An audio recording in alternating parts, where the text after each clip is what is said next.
Book of Genesis. Chapter 19. The two angels came to Sodom at evening. Lot sat in the gate of Sodom.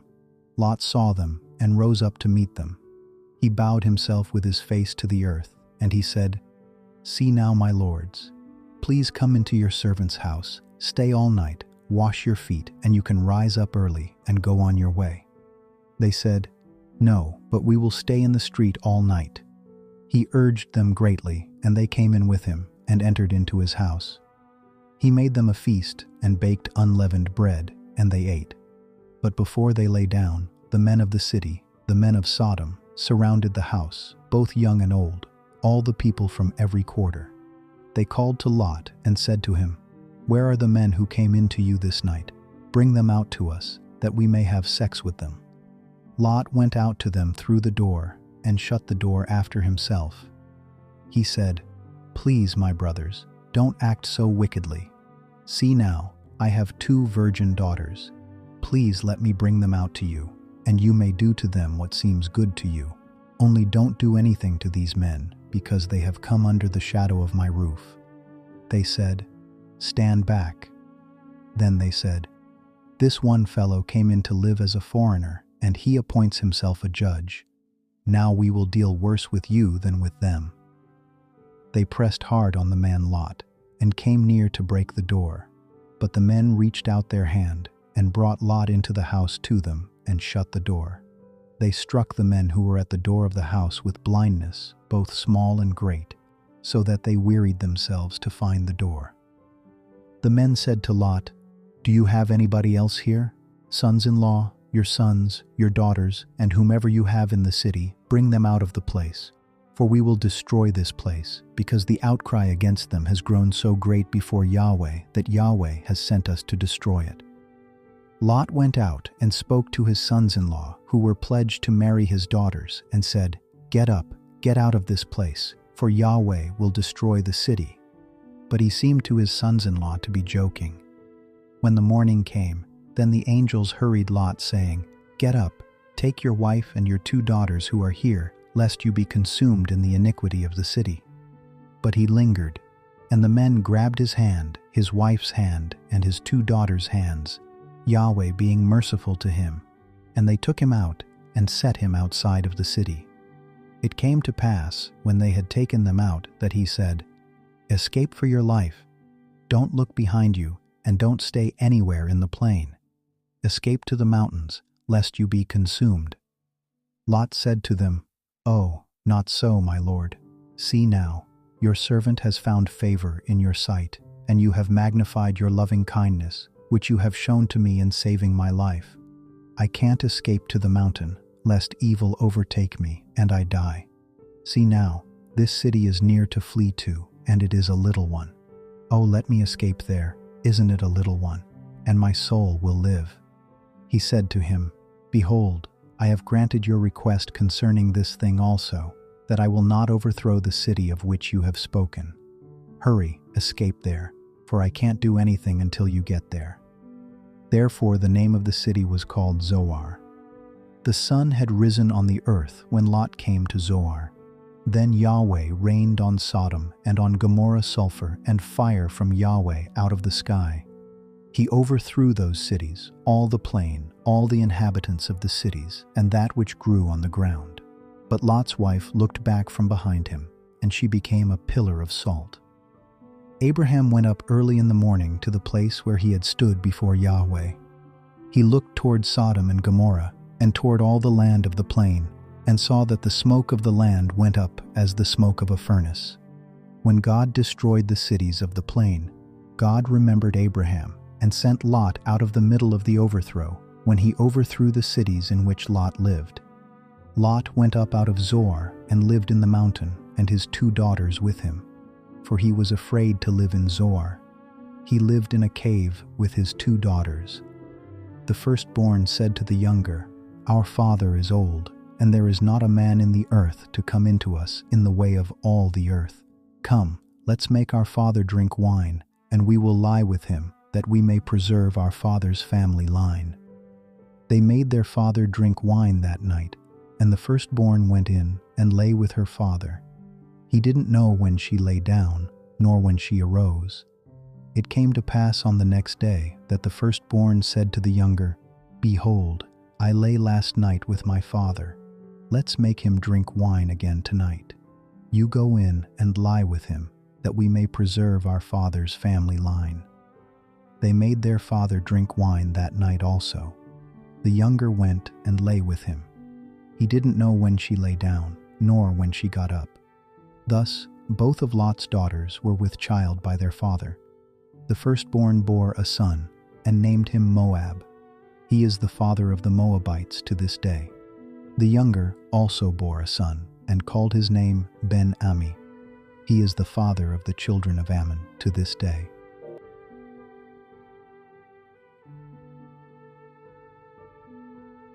Book of Genesis, Chapter 20. Abraham traveled from there toward the land of the south and lived between Kadesh and Shur. He lived as a foreigner in Gerar. Abraham said about Sarah, his wife, She is my sister. Abimelech, king of Gerar, sent and took Sarah. But God came to Abimelech in a dream of the night and said to him, Behold, you are a dead man, because of the woman whom you have taken, for she is a man's wife. Now Abimelech had not come near her. He said, Lord, will you kill even a righteous nation? Didn't he tell me, She is my sister? She, even she herself, said, He is my brother. I have done this in the integrity of my heart and the innocence of my hands. God said to him in the dream, Yes, I know that in the integrity of your heart you have done this, and I also withheld you from sinning against me. Therefore I didn't allow you to touch her. Now therefore, restore the man's wife, for he is a prophet, and he will pray for you, and you will live. If you don't restore her, know for sure that you will die, you and all who are yours. Abimelech rose early in the morning and called all his servants, and told all these things in their ear. The men were very scared.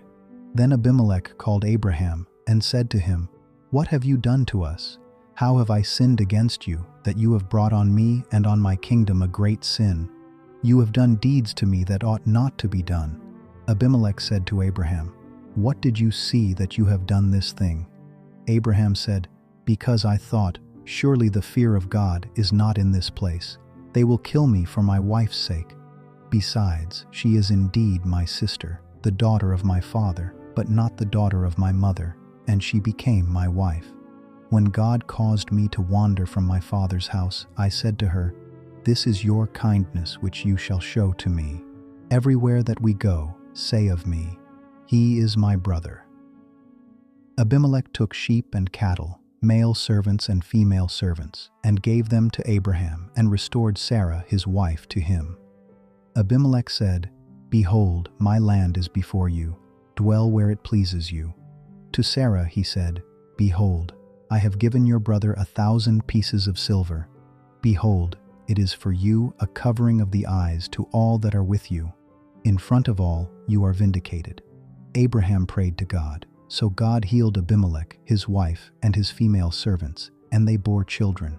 For Yahweh had closed up tight all the wombs of the house of Abimelech, because of Sarah, Abraham's wife.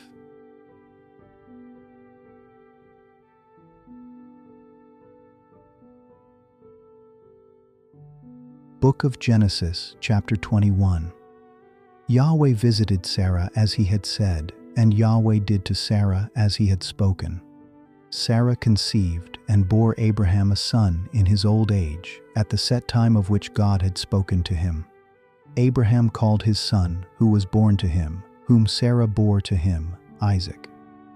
Abraham circumcised his son, Isaac, when he was 8 days old, as God had commanded him. Abraham was 100 years old when his son, Isaac, was born to him. Sarah said, God has made me laugh. Everyone who hears will laugh with me. She said, Who would have said to Abraham that Sarah would nurse children? For I have borne him a son in his old age.